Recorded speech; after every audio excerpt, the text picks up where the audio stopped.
Dear readers of the European Sting, there's one thing that drew my attention last week.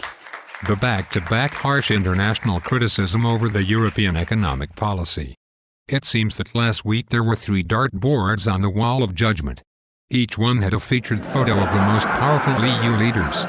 The first dart was thrown at Mr. Draghi's photo by the European Parliament, that expressed severe accusations last week towards the European Central Bank that it does not support the real European economy the way it should. The second one was thrown at Mrs. Merkel's photo by IMF, in a message criticizing the German obsession for austerity and anti-expansionist fiscal and income policies. Finally, the third dart last week was thrown to the self-called best student of the European classroom, Mr. Schäuble, by G20, where the U.S. Secretary of Treasury, Jack Lew, suggested a more creative European Central Bank and a less manic German expansionism. It seems that the whole world is throwing today rotten tomatoes to the Eurozone's leaders for their bad performance. I mean, not even Mourinho receives so much whistling when he plays at Camp Nou against Barcelona. Game over, gentlemen. Not only Europeans disapprove your policies, but the whole world is against them. And this is just the beginning. You cannot dismantle an entire European economy so that Germany feeds its endless hunger for imperialism.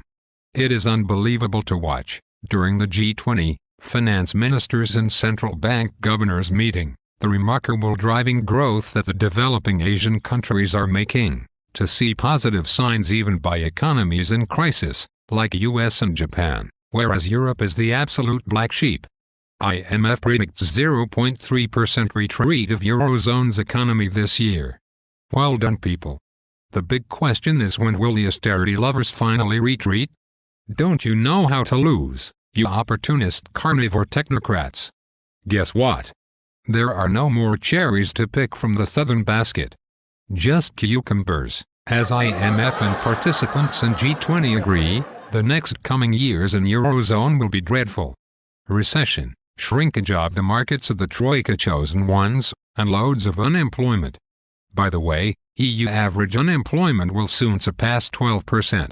Not to mention the champion of Les Miserables, Greece, that noted a 27.2% official unemployment rate last January, while the situation for Greek young people is truly painful, where the percentage of unemployment surpasses the astonishing 60%. Note that the current overall unemployment in Iraq is not more than 40%. Bravo! Hooray! We are getting there soon.